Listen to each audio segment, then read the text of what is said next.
నమస్తే welcome to వి3 news లక్ష్యం సమాజహితం నేను గణేష్ బులెటిన్ ముందుగా హెడ్లైన్స్ చూద్దాం విశాఖలో కేంద్ర నౌకాయాన శాఖ మంత్రి మనస్ సుఖ్ మాండవీయ పర్యటన కాకినాడ పుదుచ్చేరి జల రవాణా మార్గం సాకారానికి చర్యలు తీసుకుంటామని హామీ కరీంనగర్ జిల్లా పట్టణ ప్రాంతంలో అగ్నిమాపక శాఖ ఆధ్వర్యంలో అగ్ని ప్రమాదాలపై అవగాహన కార్యక్రమం అగ్నిమాపక సిబ్బందికి పోలీస్ స్టేషన్లకు అగ్ని ప్రమాదాల నివారణ పరికరాల పంపిణీ చేసిన సిపి కమల్ హాసన్ రెడ్డి కర్నూలు జిల్లాలో కలకలం రేపిన మర్డర్ కేసును ఛేదించిన పోలీసులు భూ వివాదాల కారణంగానే ఈ హత్య జరిగిందన్న పోలీసులు నిందితుల arrest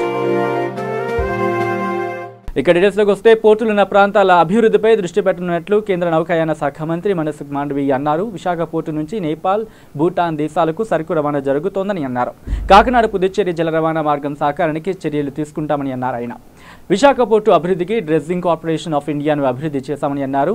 one town convent junction నుంచి శిలానగర్ వరకు బొగ్గు కాలుష్యం అధికంగా ఉందని పోర్టు ట్రస్ట్ సభ్యులు మంత్రి దృష్టికి తీసుకువెళ్లి వినతిపత్రం అందించారు.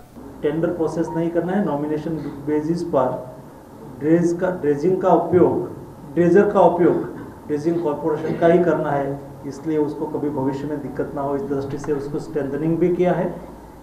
और भविष्य में वाइजैक पोर्ट डेवलपमेंट की बहुत पोटेंशियल है. वाइजैक पोर्ट अपने नियरेस्ट पोर्ट को कॉम्पीट करके अच्छी तरह से मूव करेगा, उसमें कोई दो राय नहीं है. और ऐसा हम मैकेनिज्म बना रहे हैं कि भविष्य में कोई भी प्राइवेट पोर्ट कितना भी डेवलप हो उससे में कोई लेना देना नहीं, मेरा पोर्ट चलेगा, हमारा पोर्ट चलेगा. इस दृष्टि से हमने व्यवस्था और इंफ्रास्ट्रक्चर और मैकेनाइजेशन और फ्यूचरिस्टिक प्लान बनाया. तीसरा, आप लोगों ने जब दो स्टेट तेलंगाना आंध्र से अलग हुए उस वक्त आपके यहाँ एक भारत सरकार पोर्ट बनाएगी, लेकिन प्रीवियस गवर्नमेंट में हमें वहाँ से बोलते थे, लेकिन हरि बाबू परित अच्छी तरह से जानते हैं, वो बोलते थे लेकिन मदद नहीं करते थे.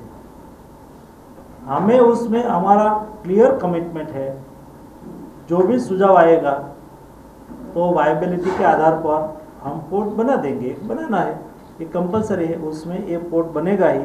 हमने रिपोर्ट यहाँ से दुग्गिराजापट्टनम के अलावा वहाँ कोई फाउंडेशन स्टोर कर दिया प्रीवियस गवर्नमेंट ने, शायद रामायपट्टनम में, मछलीपट्टनम, 2-3 अलग अलग बोल रहे हैं. लेकिन उसमें से हमने सभी का तीन पोर्ट का स्टडी करना शुरू कर दिया. तो बाद में जो भी डिसाइड करेंगे उसमें पोर्ट यहाँ डेवलप करेंगे, उसके संदर्भ में कोई दो राय नहीं है. यहाँ हरि बाबू ने नायपर के संदर्भ में मुझे कहा है, मैं भी ये फाइल को अच्छी तरह से एक बार जाके देख लूँगा. एक यहाँ फार्मा इंडस्ट्रीज इतनी ज़्यादा है और पोटेंशियल भी है, तो उसको एनकेज करना ही चाहिए. मैं उसको स्टडी करके फाइनेंस में पुटअप भी करूँगा. तीसरा, यहाँ पोर्ट के हमारे अपने ट्रस्टी है, उन्होंने भी मुझे एक मेमोरेंडम दिया है. उन्होंने अभी तक तो जो भी कहा है हमने कर ही दिया है, वो भी कर देंगे. उन्होंने उसमें 2-3 विषय रखा है और वो तो आते भी रहते हैं वहाँ दिल्ली. और हरि बाबू, अभी आपको ये थोड़ी कमी तो चलेगी ही. हरि बाबू थे तो मेरे मित्र भी थे, इस नाते भी मेरे ऑफिस पर आया करते थे, हमें साथ में बैठना भी होता था. पार्लियामेंट में भी हम मिलते रहते थे. उसकी कमी तो थोड़ी चलेगी ही, लेकिन आपका काम उससे कोई सफ़र ना हो ऐसी कोशिश करेंगे. और आप लोगों, मैंने पूछा सुबह में कि दिल्ली आप आते हैं कि नहीं, अब मिलते नहीं है. उन्होंने कहा कि मैं मेरा सामान लेने के लिए आया था, बाद में नहीं आया. तो आप उसको कहते रहिए कि वो दिल्ली आना शुरू रखे. मुझे मेरे मन में था कि Sir, when you are talking about inland waterways, I think one inland waterway project is also there in Andhra Pradesh. National waterway number 4, Kakinada Puducherry Buckingham Canal development. I request you to kindly take interest in that and develop the waterway number 4 in Andhra Pradesh. I aware about national waterways number 4 at the Buckingham Canal, and I have studied it. my studies saying me that at that time my problem is that number of encroachment for there, number of places, infrastructure तो हम कर लेंगे, एक bridge करना है, फिर से बनाना है, बड़ा करना है, अभी नहीं है तो ये कर लेंगे, लेकिन जनता को हटाना ये हमारे लिए मुश्किल हो जाता है, एंक्रोचमेंट दूर करना, क्योंकि तभी हम जाके चैनल को मेंटेन कर पाएंगे। कई जगह पे चैनल रहने ही नहीं दिया है। जो मैं एक बार बात करूंगा, यहाँ के जो इंफ्रास्ट्रक्चर मिनिस्टर जो शिपिंग देखता है, मुझे सपोर्ट करेंगे तो मुझे तो शुरू करना ही है, लेकिन मैं मेहनत कर दूं और हैबिटेशन में दूर नहीं कर पाऊँ और यहाँ एजिटेशन हो जाए तो उसका कोई मतलब नहीं रहता है। लेकिन इंडियन वाटरवेज फॉर है और अच्छा भी है, अच्छा भी है। मेरे पास अदानी वाला भी आया था, शायद उसको भी वो लिंकेज होता होगा, उन्होंने कहा कि आप शुरू करेंगे। मैंने कहा we have looking to to side, because हमें जनता का भी देखना है कि हैबिटेशन दूर करने में से हैबिटेशन दूर होना और उसको रिप्लेस करने की व्यवस्था ये सब हो सकती है, उसको हम सपोर्ट करें, जिसका घर उससे जा रहा है उसको नया घर दे, ये सब हो सकता है। ऐसा करके भी हो सके तो ये मेरे मन में क्लैरिटी है कि बर्किंगहाम कैनाल इंडियन वाटरवेज पोर्ट। ఇక నల్గొండ జిల్లాలో కాంగ్రెస్ పార్టీ ఆధ్వర్యంలో నాయకులు కార్యకర్తలు జిల్లా కలెక్టరేట్ కార్యాలయాన్ని ముట్టడించారు. రాష్ట్రంలో బీజేపీ టీఆర్ఎస్ పాలన కుదేలైందని వారు ఆరోపించారు. అప్రమత్తమైన నల్గొండ జిల్లా డీఎస్పీ శ్రీ వెంకటేశ్వర రెడ్డి మరియు సిబ్బంది ముందస్తు చర్యలో భాగంగా వారిని అడ్డుకుని అరెస్టు చేశారు. ఈ కార్యక్రమంలో నల్గొండ జిల్లా కాంగ్రెస్ డీసీసీబీ చైర్మన్ శ్రీ కేతావత్ శంకర్ నాయక్ పాల్గొన్నారు.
ఎవరైతే అగ్రికల్చర్ ఎవరైతే పాస్ చేశారో వాళ్ళు దూరం వాళ్ళు చేయమని చెప్పు.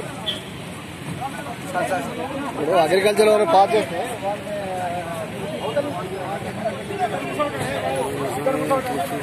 ఇక సిద్దిపేట జిల్లా కేంద్ర ప్రభుత్వం మరియు రాష్ట్ర ప్రభుత్వాల వైఖరిని నిరసిస్తూ కాంగ్రెస్ నాయకులు కార్యకర్తలు జిల్లా కలెక్టర్ కార్యాలయాన్ని ముట్టడించారు. కార్యాలయం ముందు బైఠాయించి నిరసన తెలియజేశారు. దీంతో అక్కడ ఉద్రిక్త వాతావరణం నెలకొంది. రంగంలోకి దిగిన పోలీసులు కలెక్టర్ కార్యాలయం ముందు ముళ్ల కంచె ఏర్పాటు చేసి వారిని అడ్డుకున్నారు.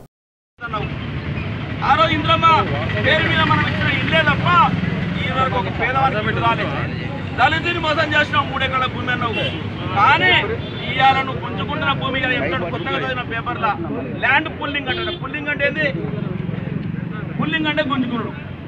అంటే నువ్వు బలవంతాన ఈ సిద్దిపేట కూడా ఇలా హరీష్ రావు గారు కావచ్చు, అక్కడ కేటీఆర్ కావచ్చు, ఇక్కడ కేసీఆర్ కావచ్చు, వాళ్ళకి నచ్చిన విధంగా ఇసుక మాఫియా, ల్యాండ్ మాఫియా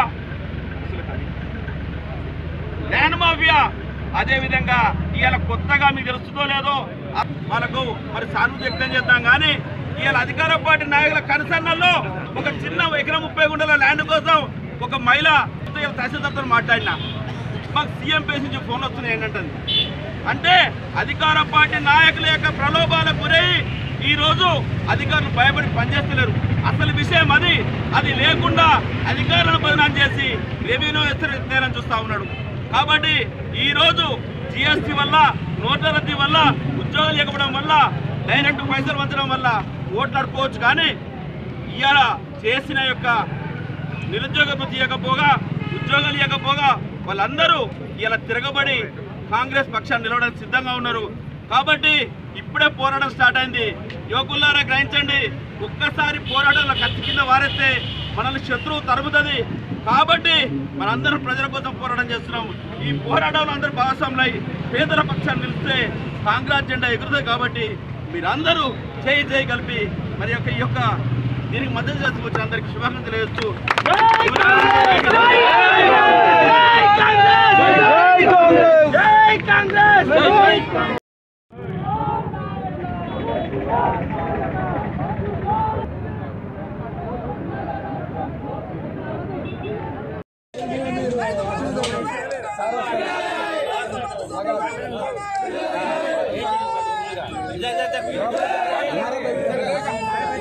సార్ జరగండి సార్ సార్ జరగండి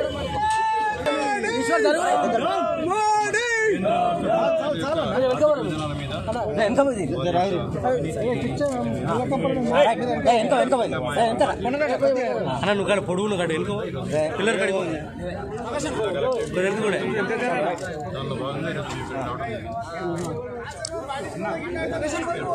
వెనుకుండు రే దూరం కది మరి కొంచెం వెనక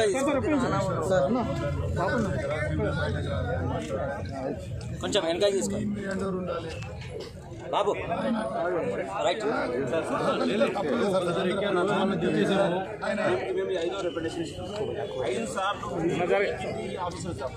ఒక్కరోజు కలెక్టర్ కానీ జేసీ కానీ తీసుకోవట్లేదు. అంటే ప్రజల పట్ల ఎంత దారుణమైన పరిస్థితి జిల్లా కలెక్టర్ ఏంటంటే కలెక్టర్ ఉన్నాడు జైలు కలెక్టర్ సీనియర్ ఎస్టేట్ స్థాయికి వచ్చింది జిల్లా ఆఫీస్.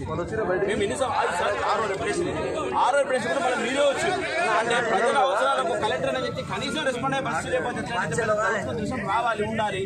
ఇప్పుడు మేము ముట్టడి చేసిన కార్యక్రమానికి ఎంతో కొంత గుర్తింపు రావాలండి. ఈ గుర్తింపు ఎందుకు ప్రజల అవసరాల కోసమే. ఈ ప్రజల అవసరం కోసం గుర్తింపు ఈ కలెక్టర్ లేకపోతే మీకు ఇచ్చి మేము చెప్పిన మాట మీరు ఎన్నిసార్లు చెప్పగల సూపీరియర్ ఆఫీసర్ అలా గ్రావిటీ ఉండే కదా అలా మేము చెప్పేదానికి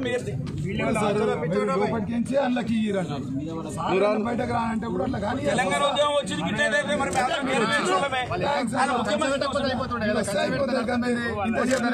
మేడ్చల్ జిల్లా కుబ్దలాపూర్ నియోజకవర్గం జగద్గిరిగుట్ట ప్రాంతంలో చెత్త డంపింగ్ సమస్యగా మారింది.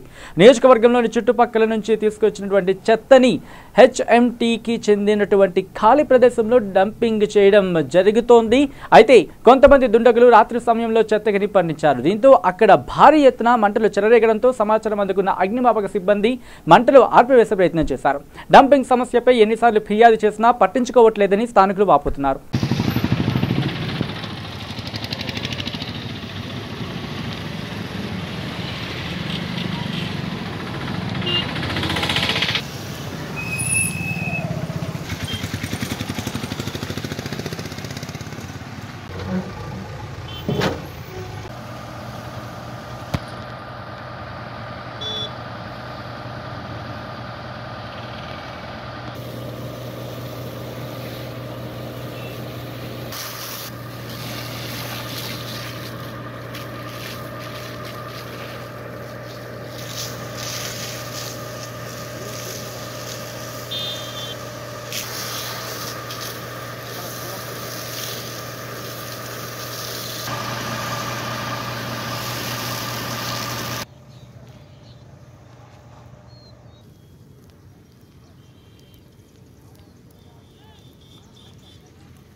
ఇక వరంగల్ రూరల్ జిల్లా నర్సంపేట పట్టణంలోని శ్రీ చైతన్య హై స్కూల్ మరియు నర్సంపేట ఏసీపీ ఫణేందర్ గారి ఆధ్వర్యంలో స్కూల్ విద్యార్థులు ట్రాఫిక్ అవేర్నెస్ కార్యక్రమం చేపట్టారు.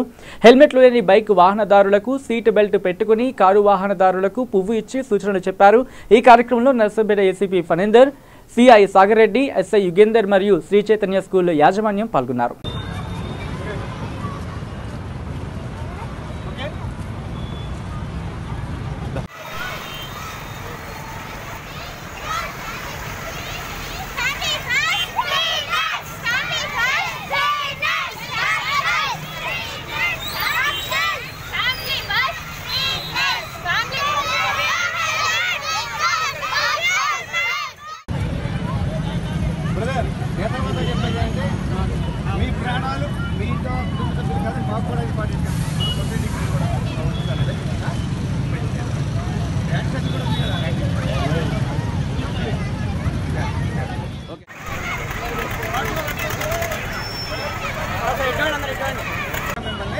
మీ ప్రాణాలు మీ ఇంట్లో వాళ్ళకి ఎంత వస్తుంది మాకు కూడా అంత వస్తుంది. దయచేసి హెల్మెట్ పెట్టుకోండి. Next time okay. ప్రాణాలు చాలా విలువైనవండి. మనం ఎందుకు పోగొట్టుకోవడం టైం వచ్చినప్పుడు అదే. ఇక కరీంనగర్ జిల్లా పట్టణ ప్రాంతంలో అగ్నిమాపక శాఖ ఆధ్వర్యంలో అగ్ని ప్రమాదాలపై అవగాహన కార్యక్రమం ఏర్పాటు చేశారు. ఈ సందర్భంగా అగ్నిమాపక సిబ్బంది పోలీస్ స్టేషన్లకు అగ్ని ప్రమాదాల నివారణ పరికరాల పంపిణీ చేశారు. అగ్ని ప్రమాదాల నివారణపై పోలీసు సిబ్బందికి శిక్షణ ఇచ్చారు. అనంతరం సిపి కమలాసన్ రెడ్డి మీడియాతో మాట్లాడారు.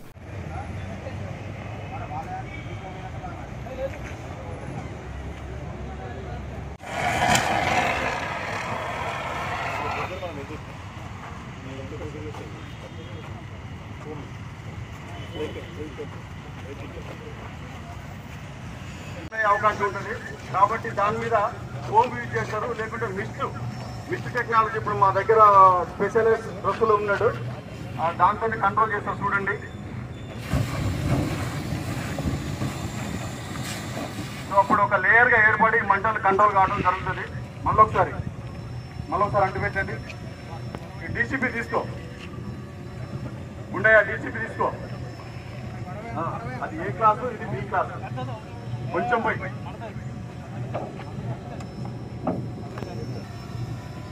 దూరంగా ఉండు. డీసీపీ ఒకరు తీసుకో, ట్రైనింగ్ పీసీని తీసుకోకండి. ఉండయా ఒక పీసీని తీసుకో. చెప్పు ఆయనకు ఆపరేటింగ్ చెప్పు. అటు సైడ్ ఉండాలి, బ్యాక్ సైడ్ దూరంగా ఉండాలి. కొంచెం ఒక ఎక్కి కొట్టాలి. ఈ రకంగా ఫైర్ అది ఈజీగా మనం కంట్రోల్ చేసుకోవచ్చు. ఈ బకెట్ అక్కడి నుంచి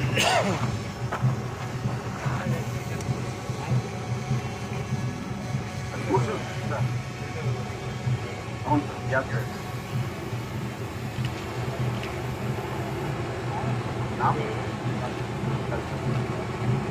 నార్మల్గా పబ్లిక్ ఉండేటువంటి అపోహ ఏంటంటే సిలిండర్ బ్లాస్ట్ అయ్యి ప్రమాదం జరుగుతుంది అనుకుంటారు. సిలిండర్ ఎప్పుడైనా మంటల్లో ఇన్వాల్వ్ అయినప్పుడు మాత్రమే, అది 270 degrees హీట్కి గురైనప్పుడు మాత్రమే పేలటం అనేది జరుగుతుంది. నార్మల్గా ఇట్లా మంటలు వచ్చినప్పుడు ప్రమాదం ఏం కాదు సార్. సింపుల్గా దాన్ని ఆపరేట్ చేయొచ్చు. ఏదైనా ఒక బ్లాంకెట్ని తడిపెట్టి దాని నుండి ఇట్లా డిఫెక్ట్ అయితే ఇమీడియట్గా మంటల్ని కంట్రోల్ చేస్తుంది సార్. ఇది ప్రతి ఫ్రైడే కూడా మేము పబ్లిక్ అవేర్నెస్ క్యాంప్ కండక్ట్ చేయడం జరుగుతుంది సార్. సింపుల్గా అయిపోయింది, మంటలు ఆరిపోతుంది సార్. తర్వాత ఆ గ్యాస్ని నార్మల్ కట్ చేసినట్టయితే గ్యాస్ బయటకు వెళ్ళకుండా వాళ్ళు ప్రతి శుక్రవారం కూడా అగ్ని ప్రమాదాల నివారణ మీద ఒక అవగాహన డెమో వాళ్ళు కండక్ట్ చేస్తుంటారు. అందులో భాగంగా నాకు ఈ మధ్యలో 1-2 days బ్యాక్ మన డిస్ట్రిక్ట్ ఫైర్ ఆఫీసర్ వెంకన్న గారు నన్ను అప్రోచ్ అయినారు. కొత్తగా ఏర్పాటు చేసినటువంటి సిపి ఆఫీస్లో వారంతట వారే వచ్చి ఒక ఫైర్ ఎక్స్టింగ్విషర్, పోర్టబుల్ ఎక్స్టింగ్విషర్ను వారు గిఫ్ట్గా ఇవ్వడం జరిగింది. మరి ఆ సందర్భంగా నేను వారితో ఇంటరాక్ట్ అయినప్పుడు మరి పోలీస్ స్టేషన్లో చాలా వరకు రికార్డ్స్ ఉంటాయి, చాలా వాల్యుబుల్ ఎక్విప్మెంట్ ఉంటుంది. ఒకవేళ అనుకోని పరిస్థితుల్లో షార్ట్ సర్క్యూట్ వలన ఇంకా వేరే కారణం వల్ల అగ్ని ప్రమాదం సంభవిస్తే చాలా పెద్ద ఎత్తున డ్యామేజ్ అయ్యేటువంటి అవకాశం ఉంది. కాబట్టి ప్రతి పోలీస్ స్టేషన్కు పోర్టబుల్ ఫైర్ ఎక్స్టింగ్విషర్ మేము తీసుకోవాలని చెప్పి నిర్ణయించుకుని వారిని సంప్రదించడం జరిగింది. వారు నో ప్రాఫిట్ బేసిస్ మీద ఒక డీలర్తో మాట్లాడి మాకు తక్కువ ఖర్చుతోని ప్రతి పోలీస్ స్టేషన్కి ఒక అగ్నిమాపక యంత్రాన్ని వారు ఇవ్వడం జరిగింది. మరి ఈ సందర్భంగా వారికి ఈ సాయం చేసినందుకు వారికి మనస్ఫూర్తిగా ధన్యవాదాలు తెలియజేస్తున్నాను. మరి అదేవిధంగా మా పోలీస్ శాఖలో ఉన్నటువంటి సిబ్బంది అందరూ కూడా ఎమర్జెన్సీ రెస్పాన్స్ అటెండ్ అవుతుంటారు, ఎమర్జెన్సీ కాల్స్. చాలా సందర్భాల్లో అగ్ని ప్రమాదం సంబంధించినటువంటి కూడా కాల్ వస్తాయి. మేము దాంట్లో ఆ విషయంలో ఏం చేయాలో తెలియక మా వాళ్ళు ఏం చేస్తారంటే వెంటనే లోకల్ ఫైర్ డిపార్ట్మెంట్కి ఇన్ఫార్మ్ చేస్తారు. ఈ లోపల ఫైర్ టెండర్ వచ్చే వరకు మనం అక్కడ ఉన్నటువంటి పోలీస్ సిబ్బంది ఏమీ చేయలేక నిస్సహాయతతో ఉండేటువంటి అవకాశం ఉన్నది. అదే కనుక మా పోలీస్ శాఖలో ఉన్నటువంటి సిబ్బందికి, ఎమర్జెన్సీ రెస్పాన్స్ ఇన్వాల్వ్ అయినటువంటి సిబ్బందికి అందరూ కూడా ఈ ఫైర్ ఫైటింగ్లో చిన్న మెలకువలు నేర్పిస్తే, చిన్న టెక్నిక్స్ నేర్పిస్తే ఫైర్ డిపార్ట్మెంట్ ఫైర్ టెండర్ వాళ్ళు వచ్చే లోపల వాళ్ళు కనుక లోకల్ ప్రజల సహకారంతో మరి అగ్ని ప్రమాదాన్ని కనుక అరికట్టే విషయంలో కొంతైనా ఎఫర్ట్ చేసేటువంటి అవకాశం ఉంటుంది. మరి ఈ సందర్భంగా వారికి రిక్వెస్ట్ చేసినప్పుడు డిస్ట్రిక్ట్ ఫైర్ ఆఫీసర్ గారికి వారు వెంటనే అంగీకరించినారు. అతి త్వరలో మా పోలీస్ సిబ్బందికి మినిమం ప్రతి పోలీస్ స్టేషన్కి 2-3 ఈ ఫైర్ ఫైటింగ్ టెక్నిక్స్ కొన్ని నేర్పించడానికి ఒక బేసిక్ ట్రైనింగ్ ఇవ్వడానికి నిర్ణయించడం జరిగింది. మరి ట్రైనింగ్ ఇవ్వడానికి ముందుకు వచ్చినటువంటి ఫైర్ డిపార్ట్మెంట్ గారికి, ముఖ్యంగా డిఎఫ్ఓ గారికి, డిస్ట్రిక్ట్ ఫైర్ ఆఫీసర్ గారికి మనస్ఫూర్తిగా ధన్యవాదాలు తెలియజేస్తున్నాను. ప్రజలందరూ కూడా విజ్ఞప్తి ఏంటంటే చిన్న అగ్ని ప్రమాదాలు సంభవించినప్పుడు దాని కనుక స్టార్టింగ్ స్టేజ్లోనే దాన్ని అరికట్టడానికి ప్రయత్నం చేస్తే మరి పెద్ద ఎత్తున ప్రాణ నష్టం జరగడానికి ఉన్నటువంటి అవకాశాలు మనం తగ్గించే అవకాశం ఉన్నది. మరి ముఖ్యంగా ఈరోజు మేము నేర్చుకున్నాం కొన్ని విషయాలు, చాలా సింపుల్ టెక్నిక్స్ వారు చెప్పినాయి. సిలిండర్ కనుక లీక్ అయినప్పుడు, సిలిండర్కు అగ్ని ప్రమాదం సంభవిస్తే, సిలిండర్ ఫైర్ యాక్సిడెంట్ అయితే మరి ముందుగా మనం భయపడతాం, గ్యాస్ లీక్ అయిందని చెప్పి అందరూ కూడా భయపడి పారిపోతారు. ఎవరు కూడా దాన్ని ప్రివెంట్ చేయడానికి ప్రయత్నం చేయరు.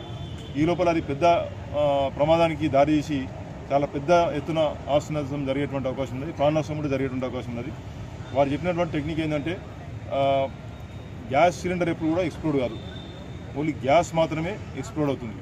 కాబట్టి అటువంటి ప్రమాదం గ్యాస్ ఎప్పుడు ఎక్స్ప్లోడ్ అవుతుంది, మొత్తము గ్యాస్ లీకేజ్ను మనం అరికట్టకపోతే మొత్తం ఇంట్లో మొత్తం నిండిపోయిన తర్వాత అప్పుడు కనుక ఏదైనా స్పార్క్ వస్తే చాలా పెద్ద ఎత్తున పెరుగుడు జరిగేటువంటి అవకాశం ఉంది. మరి అటువంటి సందర్భంలో ఏం చేయాలి, తర్వాత గ్యాస్ సిలిండర్లో లీక్ అయినప్పుడు ఆ గ్యాస్ సిలిండర్ కనుక ఆ గ్యాస్ కనుక అగ్ని ప్రమాదం అయితే చాలా సింపుల్ టెక్నిక్ ఏంటంటే ఒక బ్లాంకెట్ కానీ ఒక దుప్పటి కానీ నీళ్ళలో తడిపి దాన్ని వెంటనే కవర్ చేస్తే ఆరిపోతుంది. ఇటువంటి టెక్నిక్స్ కనుక ప్రజలందరూ నేర్చుకుంటే మరి ఆస్తి నష్టం జరిగేటువంటి ప్రమాదాలను మనం బాగా తగ్గించేటువంటి అవకాశం ఉన్నది. మరి మా పోలీస్ స్టేషన్ సిబ్బంది అందరూ కూడా మేము ట్రైనింగ్ ఇవ్వబోతున్నాము. తర్వాత ప్రతి పోలీస్ స్టేషన్లో కూడా ఈ ఫైర్ ఎక్స్టింగ్విషర్ అగ్ని ప్రమాదాన్ని నివారించడానికి ఈ మినిమం ఎక్విప్మెంట్ మేము పెట్టబోతున్నాం. ఇక గూడూరు తహసీల్దార్గా విధులు నిర్వహిస్తున్న హసీనబీపై ఏసీబీ కేసు నమోదు చేసింది. గూడూరులో సురేష్కు చెందిన భూమి విషయంలో 8 లక్షల లంచం డిమాండ్ చేయడంతో ఏసీబీ అధికారులను ఆశ్రయించిన బాధితులు నిన్న రాత్రి పాణ్యంలోని బస్టాండ్ ఆవరణంలో తహసీల్దార్ సోదరుడు హుస్సేన్ బాషాకు 4 లక్షలు తీసుకుంటూ ఉండగా ఏసీబీ డీఎస్పీ నాగభూషణంకు రెడ్ హ్యాండెడ్గా దొరికిపోయాడు. అతి కష్టం మీద అప్పు చేసి 4 ఎకరాల పొలం కొన్నాను. అయితే ఆ పొలం అమ్మిన వ్యక్తులు వాళ్ళ అన్నదమ్ముల పంచాయతీ వాళ్ళు కోర్టుకు పోయినారు. వాళ్ళు అయితే కోర్టు ద్వారా వాళ్ళు మళ్ళీ తర్వాత రాజీ అయ్యి మళ్ళీ కోర్టు ద్వారా కేసు వాపసు తీసుకొని జడ్జిమెంట్ కాపీ తీసుకున్నారు. అయితే ఈ జడ్జిమెంట్ కాపీ తీసుకొని ఎంఆర్ఓ గారిని కలిసాను. పోయి ఆ సర్వే నెంబర్ పైన రెడ్ మార్క్ ఉంది, వాళ్ళు కోర్టుకు పోయినారు కదా, అది తీసేయండి మేడం అని చెప్పి రిక్వెస్ట్ చేస్తే ఆమె వినలే, మాట వినకుండా 5 నెలలు తిప్పింది బాగా. చివరకు మేము బ్రతిమలాడితే ఆమె 8 లక్షలకు బేరం పెట్టింది. నీ పని కావాలంటే 8 లక్షలు ఇవ్వాలని చెప్పింది. మేము వేడుకుంటే అప్పుడు 4 లక్షలకు బేరం కుదిరింది. అయితే మేము అంతకుముందే ఏసీబీ డిఎస్పీ గారు నాగభూషణం గారిని కలిసి ఉన్నాం ఆల్రెడీ. కలిసి ఆయన విషయం చెప్పాము సార్ ఇట్లా పరిస్థితి అంటే. ఆయన అప్పుడు స్టింగ్ ఆపరేషన్ జరిగితే నిన్న వారి ఆధ్వర్యంలో ఈ పాండ్యం దగ్గర బస్ స్టాప్ దగ్గర ఇమ్మని చెప్పింది ఆమె, ఒక వ్యక్తికి గ్రీన్ షర్ట్ వేసుకునే వ్యక్తికి చెప్పింది. ఆ వ్యక్తిపై ఇచ్చాము వాళ్ళ ఆధ్వర్యంలోనే, మన డిఎస్పీ గారి ఆధ్వర్యంలోనే. అక్కడ వాళ్ళు పట్టుబడ్డారు. తర్వాత ఇంకొకటి మన గూడూరులో జరుగుతుంది ఏమిటంటే గూడూరులో జరుగుతుంది ఏంటంటే ప్రతి ప్రభుత్వ కార్యాలయానికి సంబంధించి ఇక్కడ కొంతమంది బ్రోకర్లు ఉన్నారన్నమాట.